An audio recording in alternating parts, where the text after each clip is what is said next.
अथ देव्याः कवचम। ओम चंडिका देवी को नमस्कार है। मार्कंडेय जी ने कहा, पितामह, जो इस संसार में परम गोपनीय तथा मनुष्यों की सब प्रकार से रक्षा करने वाला है और जो अब तक आपने दूसरे किसी के सामने प्रकट नहीं किया हो, ऐसा कोई साधन मुझे बताइए। ब्रह्मा जी बोले, ब्रह्मन, ऐसा साधन तो एक देवी का कवच ही है, जो गोपनीय से भी परम गोपनीय, पवित्र तथा संपूर्ण प्राणियों का उपकार करने वाला है। महर्षि, उसे श्रवण करो। देवियों की 9 मूर्तियां हैं, जिन्हें नवदुर्गा कहते हैं। उनके पृथक पृथक नाम बतलाए जाते हैं। प्रथम नाम शैलपुत्री है, दूसरी मूर्ति का नाम ब्रह्मचारिणी है, तीसरा स्वरूप चंद्रघंटा के नाम से प्रसिद्ध है, चौथी मूर्ति को कूष्मांडा कहते हैं, पांचवी दुर्गा का नाम स्कंद माता है, देवी के छठे रूप को कात्यायनी कहते हैं, सातवां कालरात्रि और 8वां स्वरूप महागौरी के नाम से प्रसिद्ध है, नवमी दुर्गा का नाम सिद्धिदात्री है। ये सब नाम सर्वज्ञ महात्मा वेदव्यास जी के द्वारा ही प्रतिपादित हुए हैं। जो मनुष्य अग्नि में जल रहा हो, रणभूमि में शत्रुओं से घिर गया हो, विषम संकटों में फंस गया हो तथा इस प्रकार भय से आतुर होकर जो भगवती दुर्गा की शरण में प्राप्त हुए हो, उनका कभी कोई अमंगल नहीं होता। युद्ध के समय संकटों पड़ने पर भी उनके ऊपर कोई विपत्ति नहीं आती। उन्हें शोक, दुख और भय की प्राप्ति नहीं होती। जिन्होंने भक्तिपूर्वक देवी का स्मरण किया है, उनका निश्चय ही अभ्युदय होता है। देवेश्वरी, जो तुम्हारा चिंतन करते हैं, उनकी तुम निस्संदेह रक्षा करते हो। चामुंडा देवी प्रेत पर आरूढ़ होती हैं, वाराही भैंस पर सवारी करती हैं, ऐरावती का वाहन ऐरावत हाथी है, वैष्णवी देवी गरुड़ पर ही आसन जमाती हैं, महेश्वरी वृषभ पर आरूढ़ होती हैं, कौमारी का वाहन मयूर है, भगवान विष्णु की प्रियतमा लक्ष्मी देवी कमल के आसन पर विराजमान है और हाथों में कमल धारण किए हुए हैं। वृषभ पर आरूढ़ ईश्वर देवी ने श्वेत रूप धारण कर रखा है। ब्राह्मी देवी हंस पर बैठी हुई हैं और सब प्रकार के आभूषणों से विभूषित हैं। इस प्रकार ये सभी माताएं सब प्रकार की योग शक्तियों से संपन्न हैं। इनके सिवा और भी बहुत सी देवियां हैं, जो अनेक प्रकार के आभूषणों की शोभा से युक्त तथा नाना प्रकार के रत्नों से सुशोभित हैं। ये संपूर्ण देवियां क्रोध में भरी हुई हैं और भक्तों की रक्षा के लिए रथ पर बैठी दिखाई देती हैं। ये शंख, चक्र, गदा, शक्ति, हल और मूसल, खेटक और तोमर, परशु और पाश, कुंत एवं त्रिशूल एवं उत्तम शारंग धनुष आदि अस्त्र शस्त्र अपने हाथों में धारण करती हैं। दैत्यों की शाहीर का नाश करना, भक्तों को अभय दान देना और देवताओं का कल्याण करना, यही उनके शस्त्र धारण का उद्देश्य है। कवच आरंभ करने के पहले इस प्रकार प्रार्थना करनी चाहिए। महान रौद्र रूप, अत्यंत घोर पराक्रम, महान बल और महान उत्साह वाली देवी, तुम महान भय का नाश करने वाली हो, तुम्हें नमस्कार है। तुम्हारी ओर देखना भी कठिन है। शत्रुओं का भय बढ़ाने वाली जगदम्बिके, मेरी रक्षा करो। पूर्व दिशाओं में ऐन्द्री मेरी रक्षा करें, अग्निकोण में अग्नि शक्ति, दक्षिण दिशाओं में वाराही तथा नैऋत्य कोण में खड्गधारिणी मेरी रक्षा करें। पश्चिम दिशाओं में वारुणी और वायव्य कोण में मृग पर सवारी करने वाली देवी मेरी रक्षा करें। उत्तर दिशाओं में कौमारी और ईशान कोण में शूलधारिणी देवी रक्षा करें। ब्राह्मणी, तुम ऊपर की ओर से मेरी रक्षा करो और वैष्णवी देवी निचली ओर से मेरी रक्षा करें। इसी प्रकार शव को अपना वाहन बनाने वाली चामुंडा देवी 10 दिशाओं में मेरी रक्षा करें। जया आगे से और विजया पीछे की ओर से मेरी रक्षा करें। वाम भाग में अजिता और दक्षिण भाग में अपराजिता रक्षा करें। उद्योतिनी शिखा की रक्षा करें। उमा मेरे मस्तक पर विराजमान होकर रक्षा करें। ललाट में मालाधारी रक्षा करें और यशस्विनी देवी मेरी भौहों का संरक्षण करें। भौहों के मध्य भाग में त्रिनेत्रा और नथुनों की यमघंटा देवी रक्षा करें। दोनों नेत्रों के मध्य भाग में शिवानी और कानों में द्वारवासिनी रक्षा करें। कालिका देवी कपोलों की तथा भगवती शांकरी कानों के मूल भाग की रक्षा करें। नाक के अग्रभाग में सुगंधा और ऊपर के ओठों में चित्रघंटा देवी रक्षा करें। निचले ओठों में अमृत कला तथा जिह्वा में सरस्वती देवी रक्षा करें। कौमारी दांतों की और चंडिका कंठ प्रदेश की रक्षा करें। चित्रघंटा गले की घंटी की और महामाया तालु में रहकर रक्षा करें। कामाक्षी ठोड़ी की और सर्वमंगला मेरी वाणी की रक्षा करें। भद्रकाली ग्रीवा में और धनुर्धारी पृष्ठवंश में मेरुदंड में रहकर रक्षा करें। कंठ के बाहरी भाग में नीलग्रीवा और कंठ की नलियों में नलकुबरी रक्षा करें। दोनों कंधों में खड्गिनी और मेरी दोनों भुजाओं की वज्रधारिणी रक्षा करें। दोनों हाथों में दंडिनी और अंगुलियों में अंबिका रक्षा करें। शूलेश्वरी नखों की और कुलेश्वरी कुक्षी मतलब पेट में रहकर रक्षा करें। महादेवी दोनों स्तनों की और शोक विनाशिनी देवी मन की रक्षा करें। ललिता देवी हृदय में और शूलधारिणी उदर में रहकर रक्षा करें। नाभि में कामिनी और गुप्त भाग में गुह्येश्वरी रक्षा करें। पूतना और कामिका लिंग की और महिषवाहिनी गुदा की रक्षा करें। भगवती कटी भाग में और विंध्यवासिनी घुटनों की रक्षा करें। संपूर्ण कामनाओं को देने वाली महाबला देवी दोनों पिंडलियों की रक्षा करें। नारसिंगी दोनों घुटनों की और तेजस्वी देवी दोनों चरणों के पृष्ठभाग की रक्षा करें। श्रीदेवी पैरों की अंगुलियों में और तलवासिनी पैरों के तलवों में रहकर रक्षा करें। अपनी दांतों के कारण भयंकर दिखाई देने वाली दंष्ट्रा कराली देवी नखों की रक्षा करें और ऊर्ध्वकेशिनी देवी केशों की रक्षा करें। रोमावलियों के छिद्रों में कौबेरी और त्वचा की वागीश्वरी देवी रक्षा करें। पार्वती देवी रक्त, मंजा, वसा, मांस, हड्डी और मेद की रक्षा करें।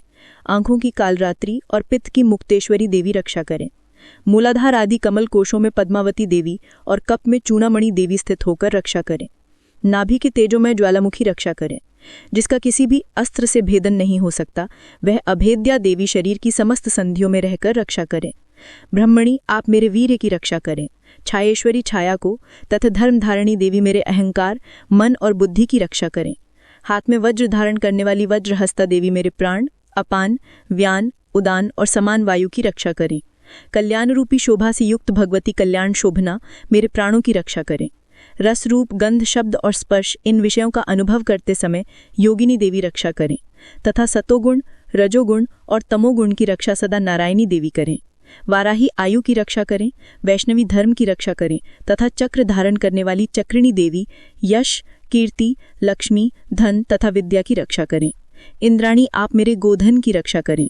चंडिके, तुम मेरे पशुओं की रक्षा करो। महालक्ष्मी, पुत्रों की रक्षा करें और भैरवी, पत्नी की रक्षा करें।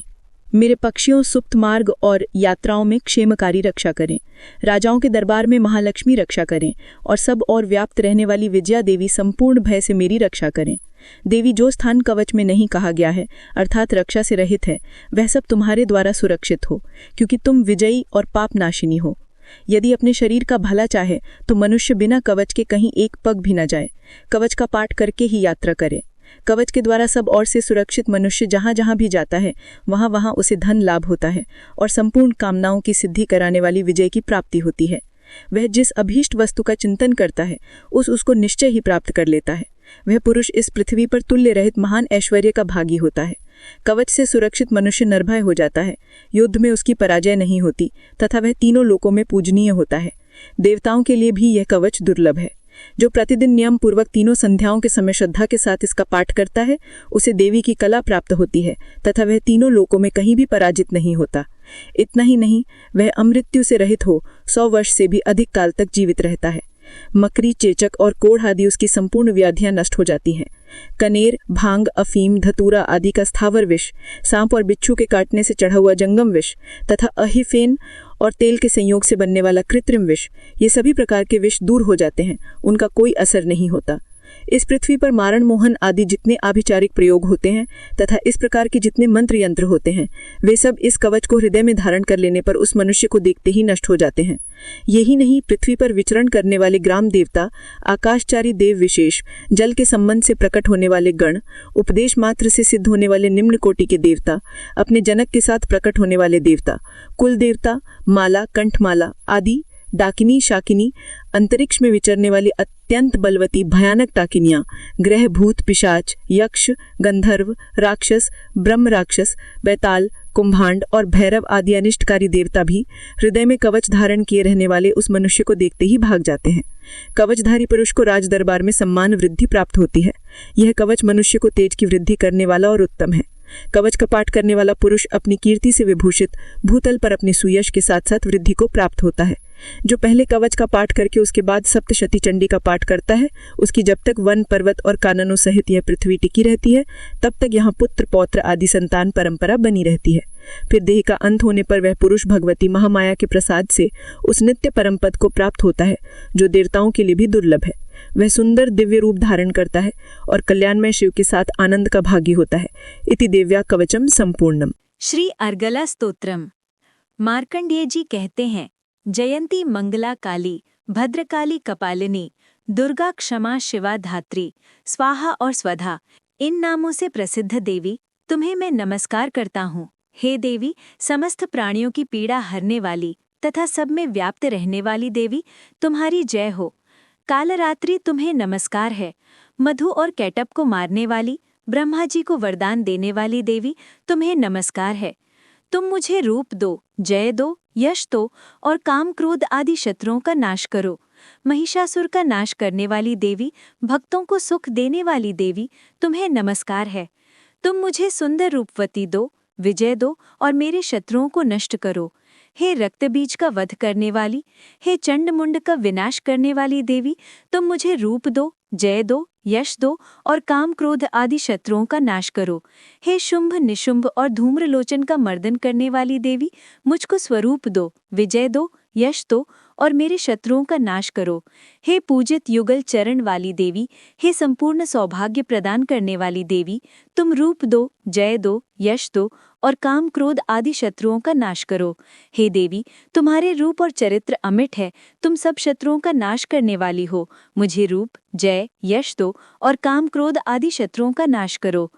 पापों को दूर करने वाली चंडिके, इस संसार में जो भक्ति से तुम्हारा पूजन करते हैं, उनको तुम रूप तथा विजय और यश दो तथा उनके शत्रुओं का नाश करो। रोगों का नाश करने वाली चंडिके, जो भक्ति पूर्वक तुम्हारी स्तुति करते हैं, उन्हें रूप दो, जय दो, यश दो और उनके काम क्रोध आदि शत्रुओं का नाश करो। हे चंडिके, इस संसार में जो भक्तिपूर्वक तुम्हारी पूजा करते हैं, उन्हें रूप दो, जय दो, यश दो और उनके काम क्रोध आदि शत्रुओं का नाश करो। हे देवी, मुझे सौभाग्य दो और आरोग्य दो, परम सुख दो, रूप दो, जय दो, यश दो और मेरे काम क्रोध आदि शत्रुओं का नाश करो। हे देवी, जो मुझसे बैर रखते हैं, उनका नाश करो और मुझे अधिक बल प्रदान कर रूप, जय, यश दो और मेरे शत्रुओं का संहार करो। हे देवी, मेरा कल्याण करो और मुझे उत्तम संपत्ति प्रदान करो। रूप दो, जय दो, यश दो और काम क्रोध आदि शत्रुओं का नाश करो। हे देवता तथा राक्षसों के मुंड ढलानों से स्पर्श किए हुए चरणों वाली, हे देवी, हे अंबिके, मुझे स्वरूप दो, विजय तथा यश दो और काम क्रोध आदि शत्रुओं का नाश करो। और हे देवी, अपने भक्तों को विद्वान, कीर्तिवान और लक्ष्मीवान बनाओ और उन्हें रूप दो, जय दो, यश दो और उनके काम क्रोध आदि शत्रुओं का नाश करो। हे प्रंड दैत्यों के अभिमान का नाश करने वाली चंडिके, मुझे शरणागत को रूप दो, जय दो, यश दो और मेरे काम क्रोध आदि शत्रुओं का नाश करो। हे चार भुजाओं वाली, हे ब्रह्मा द्वारा प्रशंसित परमेश्वरी, मुझे रूप दो, जय दो, यश दो और मेरे क्रोधादि शत्रुओं को नष्ट करो। निरंतर भक्ति से भगवान विष्णु से सदा स्तुति की हुई, हे अंबिके, मुझे रूप दो, जय दो, यश दो और मेरे शत्रुओं को नष्ट करो। हिमाचल कन्या पार्वती के पति महादेव जी के द्वारा प्रशंसित होने वाली, हे परमेश्वरी, मुझे रूप, जय, यश दो और मेरे शत्रुओं का नाश करो। इंद्राणी के पति अर्थात इंद्र के द्वारा सद्भाव से पूजित होने वाली परमेश्वरी, तुम मुझे रूप दो, जय दो, यश दो और काम क्रोध आदि शत्रुओं का नाश करो। प्रंडभुज दंड से दैत्यों के घमंड का नाश करने वाली देवी, मुझे रूप दो, जय दो, यश दो और मेरे शत्रुओं का नाश करो। हे देवी, तुम अपने भक्तों को सदा असीम आनंद प्रदान करती रहती हो। मुझे रूप, जय, यश दो और मेरे काम क्रोध आदि शत्रुओं का नाश करो। हे देवी, मेरी इच्छा अनुसार चलने वाली सुंदर स्त्री मुझे प्रदान करो, जो कि संसार सागर से तारने वाली तथा उत्तम कुल में उत्पन्न हुई हो। जो मनुष्य पहले इस स्तोत्र का पाठ करता है और फिर सप्तशती की महास्तोत्र का पाठ करता है, वह सप्तशती की जप संख्या के समान श्रेष्ठ फल को प्राप्त होता है और उसके साथ ही उसे प्रचुर धन भी प्राप्त होता है। इति दिव्या अर्गला स्तोत्रम संपूर्णम। कीलक स्तोत्र प्रारंभ। महर्षि मार्कंडेय जी कहते हैं, निर्मल ज्ञान रूपी शरीर धारण करने वाले, देवत्रयी रूप दिव्य 3 नेत्र वाले, जो कल्याण प्राप्ति के हेतु हैं तथा अपने मस्तक पर अर्धचंद्र धारण करते हैं, उन भगवान शिव को नमस्कार है। जो मनुष्यन कीलक मंत्रों को जानता है, वही पुरुष कल्याण की प्राप्ति करता है। जो अन्य मंत्रों को जपकर केवल सप्तशती स्तोत्र से ही देवी की स्तुति करता है, उसको इससे ही देवी की सिद्धि हो जाती है। उन्हें अपने कार्य की सिद्धि के लिए दूसरे की साधना करने की आवश्यकता नहीं रहती।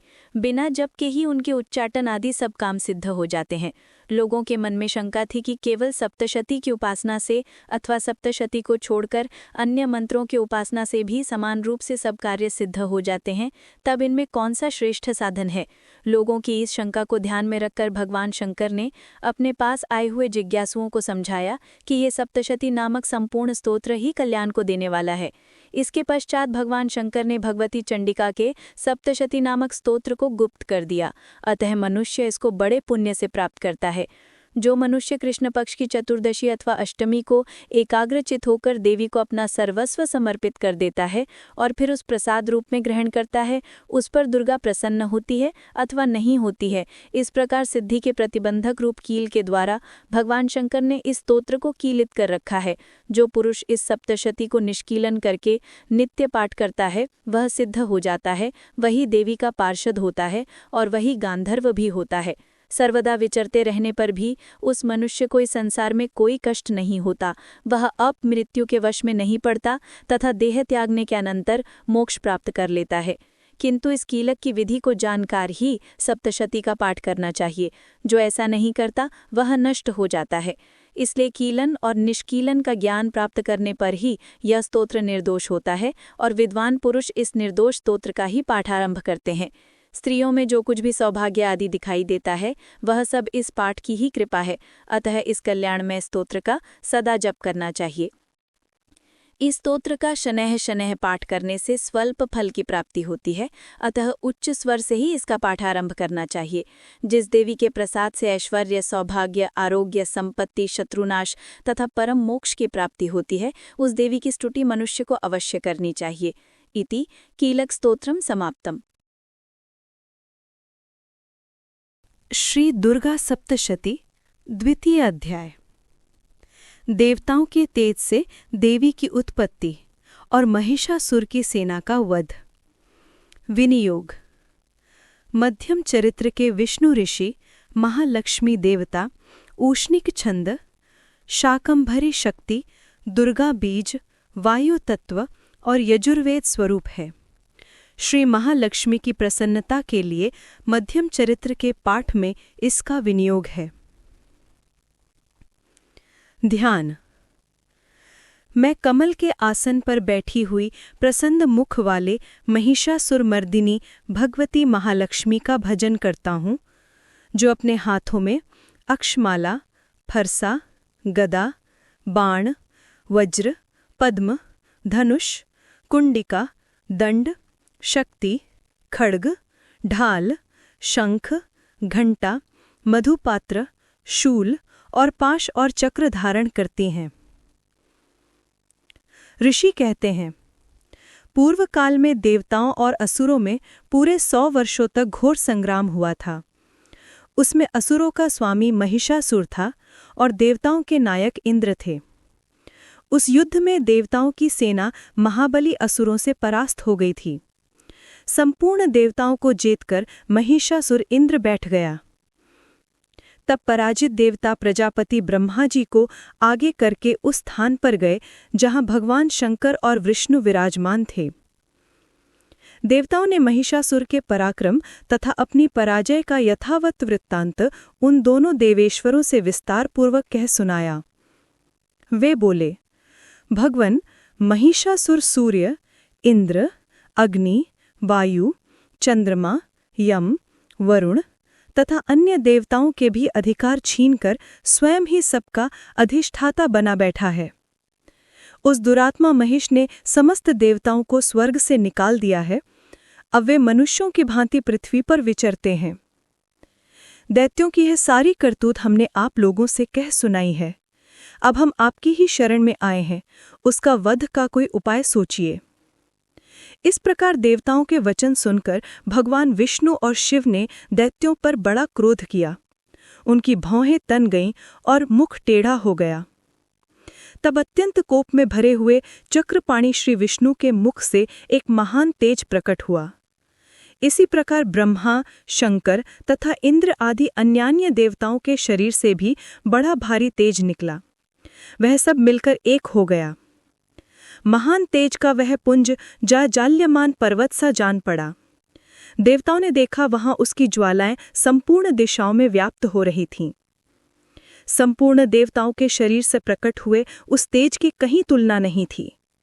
एकत्रित होने पर वह एक नारी के रूप में परिणत हो गया और अपने प्रकाश से तीनों लोकों में व्याप्त जान पड़ा।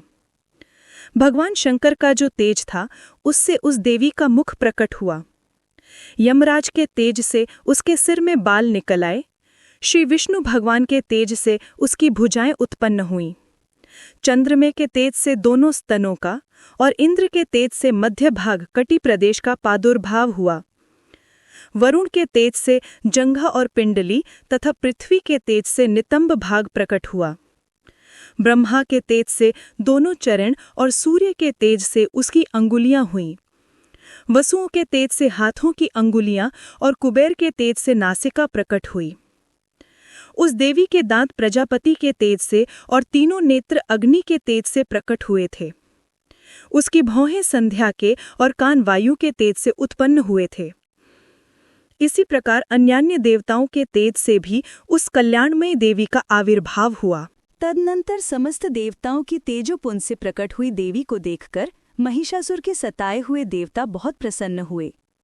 पिनाकधारी भगवान शंकर ने अपने शूल से एक शूल निकालकर उन्हें दिया।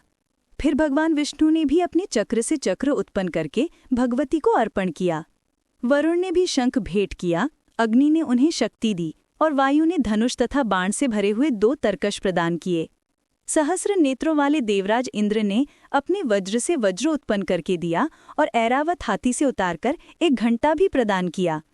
यमराज ने काल दंड से दंड, वरुण ने पाश, प्रजापति ने स्फटिकाक्ष की माला तथा ब्रह्मा जी ने कमंडलों भेंट किया।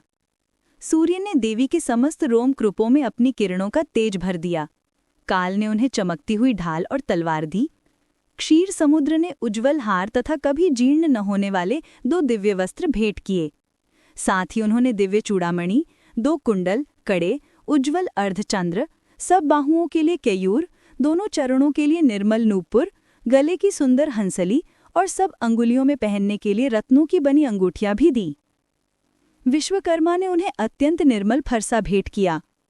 साथ ही अनेक प्रकार के अस्त्र और अभेद्य कवच दिए। इनकी सिवा मस्तक और वक्षस्थल पर धारण करने के लिए कभी न कुमलाने वाले कमलों की मालाएं दी। जलधि ने उन्हें सुंदर कमल का फूल भेंट किया। हिमालय ने सवारी के लिए सिंह तथा भांति भांति के रत्न समर्पित किए। धन अध्यक्ष कुबेर ने मधु से भरा पान पात्र दिया तथा संपूर्ण नागों के राजा शेष, जो इस पृथ्वी को धारण करते हैं, उन्हें बहुमूल्य मणियों से विभूषित नागहार भेंट किया। इसी प्रकार अन्य देवताओं ने भी आभूषण और अस्त्र शस्त्र देकर देवी का सम्मान किया। तत्पश्चात उन्होंने बारंबार अट्टहास पूर्वक उच्च स्वर से गर्जना की। उनके भयंकर नाद से संपूर्ण आकाश गूंज उठा। देवी का वह अत्यंत उच्च स्वर से किया हुआ सिंहनाद कहीं समा न सका। आकाश उसके सामने लघु प्रतीत होने लगा। उससे बड़े जोर की प्रतिध्वनि हुई, जिससे संपूर्ण विश्व में हलचल मच गई और समुद्र कांप उठे। पृथ्वी डोलने लगी और समस्त पर्वत हिलने लगे। उस समय देवताओं ने अत्यंत प्रसन्नता के साथ सिंहवाहिनी भवानी से कहा कि देवी तुम्हारी जय हो। साथ ही महर्षियों ने भक्तिभाव से विनम्र होकर उनका स्तवन किया। संपूर्ण त्रिलोकी को क्षोभग्रस्त देख दैत्यगण अपनी समस्त सेना को कवच आदि से सुसज्जित कर हाथों में हथियार ले सहसा उठकर खड़े हो गए। उस समय महिषासुर ने बड़े क्रोध में आकर कहा, आह, ये क्या हो रहा है? फिर वे संपूर्ण असुरों से घिरकर उस सिंहनाद की ओर लक्ष्य करके दौड़ा और आगे पहुंचकर उसने देवी को देखा, जो अपनी प्रभा से तीनों लोकों को प्रकाशित कर रही थीं। उनके चरणों के भार से पृथ्वी दबी जा रही थी, माथे के मुकुट से आकाश में रेखा से खिंच रही थी तथा वे अपने धनुष की टंकार से 7 पातालों को क्षुब्ध किए देती थीं। देवी अपने हजारों भुजाओं से संपूर्ण दिशाओं को आच्छादित करके खड़ी थीं। तदनंतर उनके साथ दैत्यों का युद्ध छिड़ गया। नाना प्रकार के अस्त्र शस्त्रों के प्रहार से संपूर्ण दिशाएं उद्भासित होने लगीं। चिक्षुर नामक महान असुर महिषासुर का सेनानायक था। वह देवी के साथ युद्ध करने लगा। अन्य दैत्यों की चतुरंगिणी सेना लेकर चामर भी लड़ने लगा। 60,000 रथियों के साथ आकर उद्ग्रग नामक महादैत्य ने लोहा लिया। 1 करोड़ रथियों को साथ लेकर महाहनु नामक दैत्य युद्ध करने लगा। जिसके रोएं तलवार के समान तीखे थे, वह असिलोमा नामक महादैत्य 5 करोड़ रथी सैनिकों सहित युद्ध में आ डटा। 60 लाख रथियों से घिरा हुआ बाष्कल नामक दैत्य भी उस युद्ध भूमि में लड़ने लगा। परिवारित नामक राक्षस हाथी सवार और घुड़सवारों के अनेक दलों तथा 1 करोड़ रथियों की सेना लेकर युद्ध करने लगा। बिडाल नामक दैत्य 5 अरब रथियों से घिरकर लोहा लेने लगा। इनके अतिरिक्त और भी हजारों महादैत्य रथ, हाथी और घोड़ों की सेना साथ लेकर वहां देवी के साथ युद्ध करने लगे। स्वयं महिषासुर उस रणभूमि में कोटि-कोटि सहस्र रथ, हाथी और घोड़ों की सेना से घिरा हुआ खड़ा था। वे दैत्य देवी के साथ तोमर, भिंडीपाल, शक्ति, मूसल, खड्ग, परशु और पट्टिश आदि अस्त्र शस्त्रों का प्रहार करते हुए युद्ध कर रहे थे। कुछ दैत्यों ने उन पर शक्ति का प्रहार किया, कुछ लोगों ने पाश फेंके तथा कुछ दूसरे दैत्यों ने खड्ग प्रहार करके देवी को मार डालने का उद्योग किया। देवी ने भी क्रोध में भरकर खेल खेल में ही अपने अस्त्र शस्त्रों की वर्षा करके दैत्यों के वे समस्त अस्त्र शस्त्र काट डाले। उनके मुख पर परिश्रम या थकावट का रंच मात्र भी चिन्ह नहीं था। देवता और ऋषि उनकी स्तुति करते थे और वे भगवती परमेश्वरी दैत्यों के शरीरों पर अस्त्र शस्त्रों की वर्षा करती रहीं। देवी का वाहन सिंह भी क्रोध में भरकर गर्दन के बालों को हिला हिलाकर जोर जोर से गरजना करता हुआ असुरों की सेना में इस प्रकार विचरने लगा मानो बनों में दावानल फैल रहा हो। रणभूमि में दैत्यों के साथ युद्ध करती हुई अंबिका देवी ने जितने निश्वास छोड़े वे सभी तत्काल सैकड़ों हजारों गणों के रूप में प्रकट हो गए और परशु, भिंडीपाल, खड्ग तथा पट्टिश आदि अस्त्रों द्वारा असुरों का सामना करने लगे। देवी की शक्ति से बढ़े हुए वे गण असुरों का नाश करते हुए नगाड़ा और शंख आदि बाजे बजाने लगे। उस संग्राम महोत्सव में कितने ही गण मृदंग बजा रहे थे। तदनंतर देवी ने त्रिशूल से, गदा से, शक्ति की वर्षा से और खड्ग आदि से सैकड़ों महादैत्यों का संहार कर डाला। कितनों को घंटे के भयंकर नाद से मूर्छित करके मार गिराया। बहुतेले दैत्यों को पाश से बांधकर धरती पर घसीटा। कितने ही दैत्य उनकी तीखी तलवार की मार से दो दो टुकड़े हो गए। कितने ही गदा की चोट से घायल होकर धरती पर सो गए। कितने मूसल की मार से अत्यंत आहत होकर रक्त वमन करने लगे। कुछ दैत्य शूल से छाती फट जाने के कारण पृथ्वी पर ढेर हो गए। उस रणांगण में बाण समूहों की वृष्टि से कितने ही असुरों की कमर टूट गई। बाज की तरह झपटने वाले देव पीड़क दैत्यगण अपने प्राणों से हाथ धोने लगे। किन्हीं की बाहें छिन्न भिन्न हो गईं, कितनों की गर्दनें कट गईं, कितने ही दैत्यों के मस्तक कट कट कर गिरने लगे। कुछ लोगों के शरीर मध्य भाग में ही विदीर्ण हो गए। कितने ही महादैत्य जांघें कट जाने से पृथ्वी पर गिर पड़े। कितनों को देवी ने एक बाह, एक पैर और एक नेत्र वाला करके दो टुकड़ों में चीर डाला। कितने ही दैत्य मस्तक कट जाने पर भी गिरकर फिर उठ जाते और केवल धड़ के ही रूप में अच्छे अच्छे हथियार हाथ में ले देवी के साथ युद्ध करने लगते थे। दूसरे कबंध युद्ध के बाजों की लय पर नाचते थे।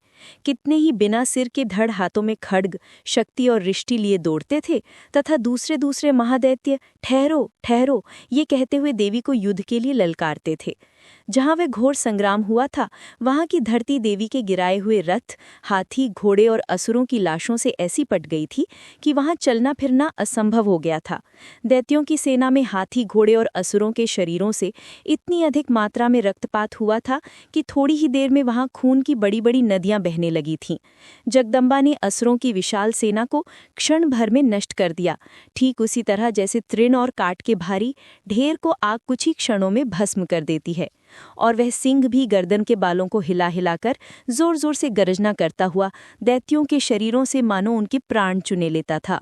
वहां देवी के गणों ने भी उन महादैत्यों के साथ ऐसा युद्ध किया जिससे आकाश में खड़े हुए देवतागण उन पर बहुत संतुष्ट हुए और फूल बरसाने लगे। इस प्रकार श्रीमद् मार्कंडेय पुराण के सावर्णिकी मनवंतर की कथा के अंतर्गत देवी महात्म्य में महिषासुर की सेना का वध नामक दूसरा अध्याय पूरा हुआ। श्री दुर्गा सप्तशती, तृतीय अध्याय। सेनापतियों सहित महिषासुर का वध। ध्यान। जगदम्बा के श्री अंगों की कांति उदयकाल की सहस्त्रों सूर्यों के समान है। वे लाल रंग की रेशमी साड़ी पहने हुए हैं। उनके गले में मुंडमाला शोभा पा रही है। दोनों स्तनों पर रक्त चंदन का लेप लगा है। वे अपने कर कमलों में जपमाला, विद्या और अभय तथा वर नामक मुद्राएं धारण किए हुए हैं। 3 नेत्रों से सुशोभित मुखारविंद की बड़ी शोभा हो रही है। उनके मस्तक पर चंद्रमा के साथ ही रत्नमय मुकुट बंधा है तथा वे कमल के आसन पर विराजमान हैं। ऐसी देवी को मैं भक्तिपूर्वक प्रणाम करता हूँ। ऋषि कहते हैं, दैत्यों की सेना को इस प्रकार तहस नहस होते देख महादैत्य सेनापति चिक्षुक्षुर क्रोध में भरकर अंबिका देवी से युद्ध करने के लिए आगे बढ़ा। वो असुर रणभूमि में देवी के ऊपर इस प्रकार बाणों की वर्षा करने लगा जैसे बादल मेरुगिरी के शिखर पर पानी की धार बरसा रहा हो। तब देवी ने अपने बाणों से उसके बाण समूह को अनायास ही काटकर उसके घोड़ों और सारथी को भी मार डाला। साथ ही उसके धनुष तथा अत्यंत ऊंची ध्वजा को भी तत्काल काट गिराया। धनुष कट जाने पर उसके अंगों को अपने बाणों से बींद डाला। धनुष, रथ, घोड़े और सारथी के नष्ट हो जाने पर वो असुर ढाल और तलवार लेकर देवी की ओर दौड़ा। उसने तीखी धार वाली तलवार से सिंह के मस्तक पर चोट करके देवी की भी बाएं भुजा में बड़े वेग से प्रहार किया। राजन, देवी की बाह पर पहुंचते ही वो तलवार टूट गई। फिर तो क्रोध से लाल आंखें करके उस राक्षस ने शूल हाथ में लिया और उसे उस महादैत्य ने भगवती भद्रकाली के ऊपर चलाया। वो शूल आकाश से गिरते हुए सूर्यमंडल की भांति अपने तेज से प्रज्वलित हो उठा। उस शूल को अपनी ओर आते देख देवी ने भी शूल का प्रहार किया। उससे राक्षस के शूल के सैकड़ों टुकड़े हो गए। साथ ही महादैत्य चिक्षुकर की भी धज्जियां उड़ गईं। वो प्राणों से हाथ धो बैठा। महिषासुर के सेनापति उस महापराक्रमी चिक्षुकर के मारे जाने पर देवताओं को पीड़ा देने वाला चामर हाथी पर चढ़कर आया। उसने भी देवी के ऊपर शक्ति का प्रहार किया, किंतु जगदम्बा ने उसे अपने हुंकार से ही आहत और निष्प्रभ करके तत्काल पृथ्वी पर गिरा दिया। शक्ति टूटकर गिरी हुई देख चामर को बड़ा क्रोध आया। अब उसने शूल चलाया, किंतु देवी ने उसे भी अपने बाणों द्वारा काट डाला। इतने में ही देवी का सिंह उछलकर हाथी के मस्तक पर चढ़ गया और उस दैत्य के साथ खूब जोर लगाकर बाहु युद्ध करने लगा। वे दोनों लड़ते लड़ते हाथी से पृथ्वी पर आ गए और अत्यंत क्रोध में भरकर एक दूसरे पर बड़े भयंकर प्रहार करते हुए लड़ने लगे। तदनंतर सिंह बड़े वेग से आकाश की ओर उछला और उधर से गिरते समय उसने पंजों की मार से चामर का सिर धड़ से अलग कर दिया। इसी प्रकार उग्र भी शिला और वृक्ष आदि की मार खाकर रणभूमि में देवी के हाथ से मारा गया तथा कराल भी दांतों, मुक्कों और थप्पड़ों की चोट से धराशायी हो गया। क्रोध में भरी हुई देवी ने गदा की चोट से उद्धत का कचूमर निकाल डाला। भिंदीपाल से वास्कल को तथा बाणों से ताम्र और अंधक को मौत के घाट उतार दिया। 3 नेत्रों वाली परमेश्वरी ने त्रिशूल से उग्रास्य, उग्रवीर्य तथा महाहनु नामक दैत्यों को मार डाला। तलवार की चोट से विडाल के मस्तक को धड़ से काट गिराया। दुर्धर और दुर्मुख इन दोनों को भी अपने बाणों से यमलोक भेज दिया। इस प्रकार अपनी सेना का संहार होता देख महिषासुर ने भैंसे का रूप धारण करके देवी के गणों को त्रास देना आरंभ किया। किन्हीं को थुथुन से मारकर, किन्हीं के ऊपर खुरों का प्रहार करके, किन्हीं को पूंछ से चोट पहुंचाकर, कुछ को सींगों से विदीर्ण करके, कुछ गणों को वेग से, किन्हीं को सिंहनाद से, कुछ को चक्कर देकर और कितनों को निश्वास वायु के झोंके से धराशायी कर दिया।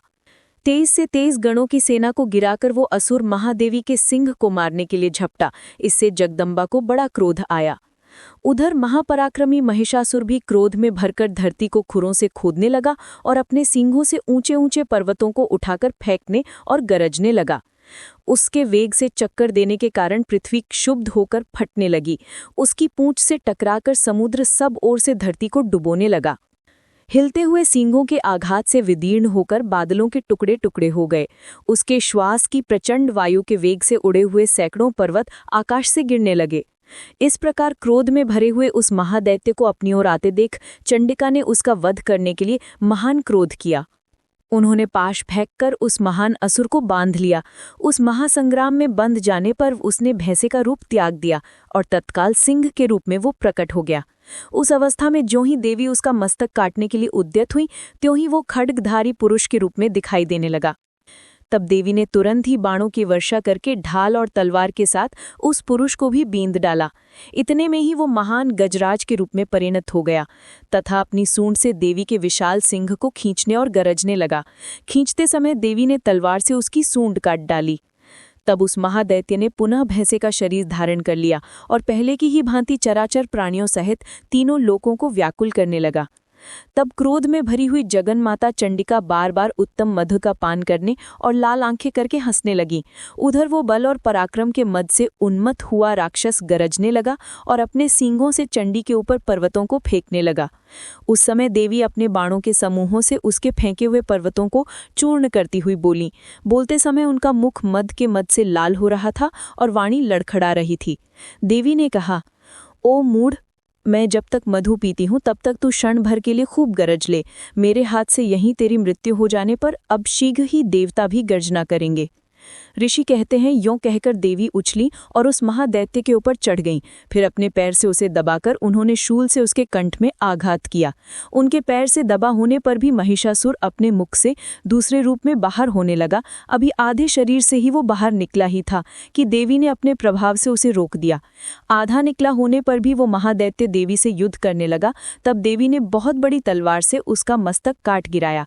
फिर तो हाहाकार करती हुई दैत्यों की सारी सेना भाग गई तथा संपूर्ण देवता अत्यंत प्रसन्न हो गए।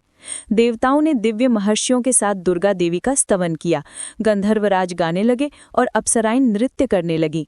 इस प्रकार श्री मार्कंडेय पुराण में सावर्णिक मनवंतर की कथा के अंतर्गत देवी महात्म्य में महिषासुर वध नामक 3रा अध्याय पूरा हुआ। श्री दुर्गा सप्तशती का 4th अध्याय। इंद्रादि देवताओं द्वारा देवी की स्तुति। ध्यान। सिद्धि की इच्छा रखने वाले पुरुष जिनकी सेवा करते हैं तथा देवता जिन्हें सब ओर से घेरे रहते हैं, उन जया नाम वाली दुर्गा देवी का ध्यान करें।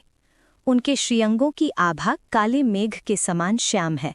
वे अपने कटाक्षों से शत्रु समूह को भय प्रदान करती हैं।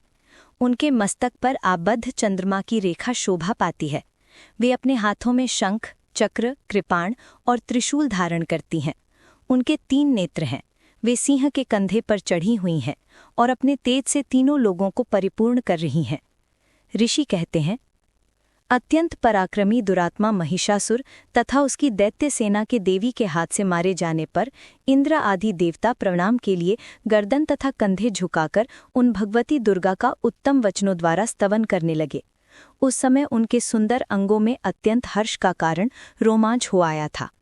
देवता बोले, संपूर्ण देवताओं की शक्ति का समुदाय ही जिनका स्वरूप है तथा जिन देवी ने अपनी शक्ति से संपूर्ण जगत को व्याप्त कर रखा है, समस्त देवताओं और महर्षियों की पूजनीय उन जगदम्बा को हम भक्तिपूर्वक नमस्कार करते हैं। वे हम लोगों का कल्याण करें। जिनके अनुपम प्रभाव और बल का वर्णन करने में भगवान शेषनाग, ब्रह्मा जी और महादेव जी भी समर्थ नहीं हैं, वे भगवती चंडिका संपूर्ण जगत का पालन एवं अशुभ भय का नाश करने का विचार करें। जो पुण्य आत्माओं के घरों में स्वयं ही लक्ष्मी रूप से, पापियों के यहाँ दरिद्रता रूप में, शुद्ध अंतकरण वाले पुरुषों के हृदय में बुद्धि रूप में, सत्पुरुषों में श्रद्धा रूप में तथा कुलीन मनुष्य में लज्जा रूप में निवास करती हैं, उन आप भगवती दुर्गा को हम नमस्कार करते हैं। देवी, आप संपूर्ण विश्व का पालन कीजिए। देवी, आपके इस अचिंत्य रूप का, असुरों का नाश करने वाले भारी पराक्रम का तथा समस्त देवताओं और दैत्यों के सम्मक्ष युद्ध में प्रकट किए गए आपके अद्भुत चरित्रों का हम किस प्रकार वर्णन करें। आप ही संपूर्ण जगत की उत्पत्ति में कारण हैं। आप में सत्वगुण, रजोगुण और तमोगुण ये तीनों गुण मौजूद हैं, तो भी दोषों के साथ आपका संसर्ग नहीं जान पड़ता। भगवान विष्णु और महादेव जी आदि देवता भी आपका पार नहीं पाते। आप ही सबका आश्रय हैं। ये समस्त जगत आपका अंशभूत है, क्योंकि आप सबकी आदिभूत अव्याकृता परा प्रकृति हैं। देवी, संपूर्ण यज्ञों में जिसके उच्चारण से सब देवता तृप्ति लाभ करते हैं, वह स्वाहा आप ही हैं। इसके अतिरिक्त आप पितरों की भी तृप्ति का कारण हैं, अतः सब लोग आपको स्वधा भी कहते हैं। देवी, जो मोक्ष की प्राप्ति का साधन है, अचिंत्य महाव्रत स्वरूपा है, समस्त दोषों से रहित, जितेंद्रिय, तत्व को ही सार वस्तु मानने वाले तथा मोक्ष की अभिलाषा रखने वाले मुनिजन जिसका अभ्यास करते हैं, वह भगवती परा विद्या आप ही हैं। आप शब्द स्वरूपा हैं। अत्यंत निर्मल ऋग्वेद, यजुर्वेद तथा उद्गीत के मनोहर पदों के पाठ से युक्त सामवेद का भी आधार आप ही हैं। आप देवी त्रयी और भगवती अर्थात 6 ऐश्वर्यों से युक्त हैं। इस विश्व की उत्पत्ति एवं पालन के लिए आप ही वार्ता यानी खेती एवं आजीविका के रूप में प्रकट हुई हैं। आप संपूर्ण जगत की घोर पीड़ा का नाश करने वाली हैं।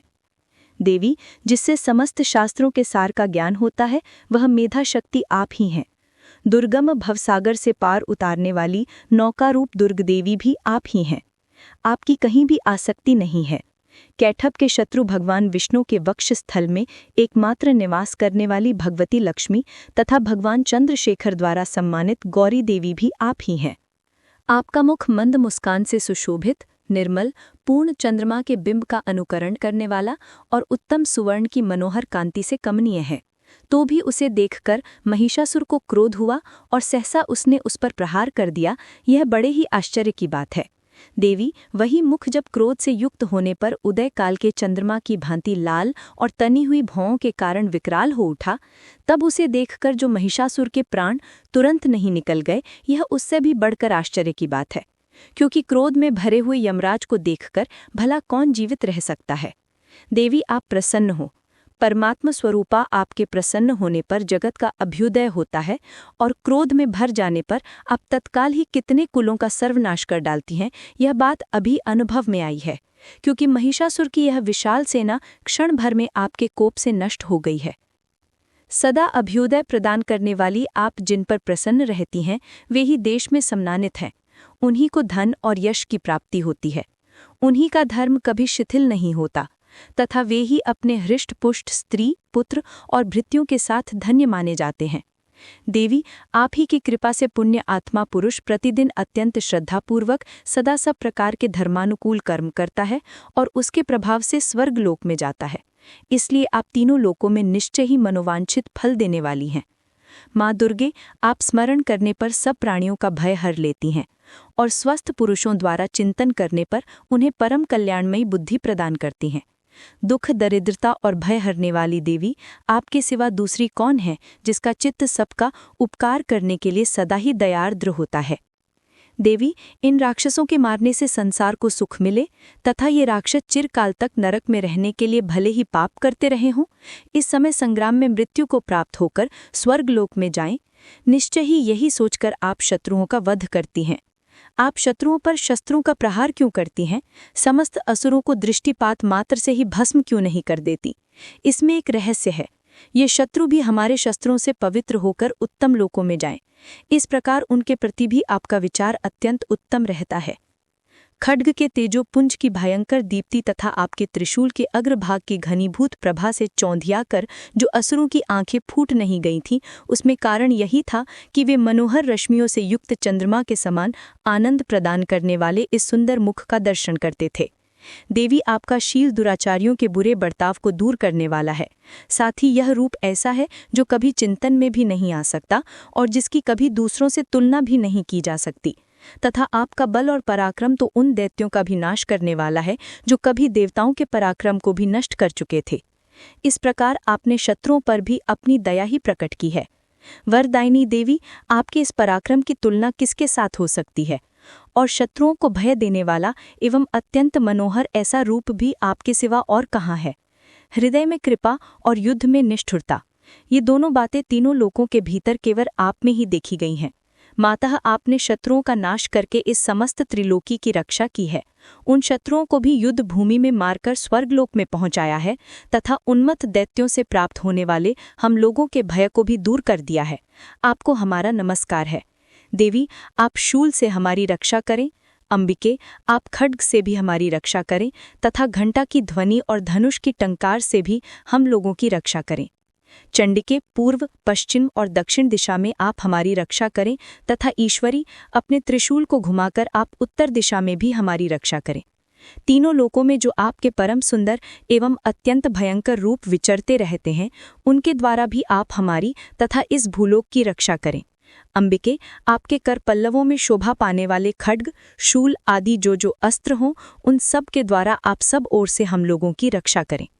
ऋषि कहते हैं, इस प्रकार जब देवताओं ने जगन्माता दुर्गा की स्तुति की और नंदन वन के दिव्य पुष्पों एवं गंध चंदन आदि के द्वारा उनका पूजन किया, फिर सब ने मिलकर जब भक्तिपूर्वक दिव्य धूपों की सुगंध निवेदन की, तब देवी ने प्रसन्न वदन होकर प्रणाम करते हुए सब देवताओं से कहा। देवी बोली, देवताओं, तुम सब लोग मुझसे जिस वस्तु की अभिलाषा रखते हो उसे मांगो। देवता बोले, भगवती ने हमारी सब इच्छा पूर्ण कर दी, अब कुछ भी बाकी नहीं है, क्योंकि हमारा यह शत्रु महिषासुर मारा गया। महेश्वरी, इतने पर भी आप यदि हमें और वर देना चाहती हैं तो हम जब जब आपका स्मरण करें तब तब आप दर्शन देकर हम लोगों के महान संकट दूर करते रहें तथा प्रसन्नमुखी अंबिके, जो मनुष्य इन स्तोत्रों द्वारा आपकी स्तुति करे, उसे वित्त, समृद्धि और वैभव देने के साथ ही उसकी धन और स्त्री आदि संपत्ति को भी बढ़ाने के लिए आप सदा हम पर प्रसन्न रहें। ऋषि कहते हैं, राजन, जब देवताओं ने अपने तथा जगत के कल्याण के लिए भद्रकाली देवी को इस प्रकार प्रसन्न किया, तब वे तथास्तु कहकर वहीं अंतर्धान हो गईं। भूपाल इस प्रकार पूर्व काल में तीनों लोकों का हित चाहने वाली देवी जिस प्रकार देवताओं के शरीरों से प्रकट हुई थी, वह सब कथा मैंने कह सुनाई।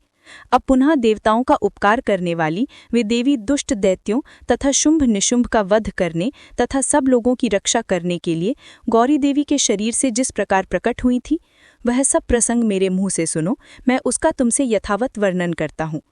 इस प्रकार श्री मार्कंडेय पुराण में सावर्णिक मनवंतर की कथा के अंतर्गत देवी महात्म्य में चक्रादि स्तुति नामक चौथा अध्याय पूरा हुआ। क्षमा प्रार्थना। परमेश्वरी, मेरे द्वारा रात दिन सहस्त्रों अपराध होते रहते हैं। ये मेरा दास है, यूं समझकर मेरे उन अपराधों को तुम कृपापूर्वक क्षमा करो। परमेश्वरी, मैं आवाहन नहीं जानता, विसर्जन करना नहीं जानता तथा पूजा करने का ढंग भी नहीं जानता। क्षमा करो देवी। सुरेश्वरी, मैंने जो मंत्रहीन, क्रियाहीन और भक्तिहीन पूजन किया है, वो सब आपके कृपा से पूर्ण हो। सैकड़ों अपराध करके भी जो तुम्हारी शरण में जाकर जगदम्ब कहकर पुकारता है, उसे वो गति प्राप्त होती है जो ब्रह्मादि देवताओं के लिए भी सुलभ नहीं है। जगदम्बिके, मैं अपराधी हूँ, किंतु तुम्हारी शरण में आया हूँ। इस समय दया का पात्र हूँ, तुम जैसा चाहो वैसा करो। देवी परमेश्वरी, अज्ञान से, भूल से अथवा बुद्धि भ्रांत होने के कारण मैंने जो न्यूनता या अधिकता कर दी हो, वो सब क्षमा करो और प्रसन्न हो। सच्चिदानंद स्वरूपा परमेश्वरी, जगन्माता कामेश्वरी, तुम प्रेम पूर्वक मेरी ये पूजा स्वीकार करो और मुझ पर प्रसन्न रहो। देवी सुरेश्वरी, तुम गोपनीय से भी गोपनीय वस्तु की रक्षा करने वाली हो। मेरे निवेदन किए हुए इस जप को ग्रहण करो, तुम्हारी कृपा से मुझे सिद्धि प्राप्त हो।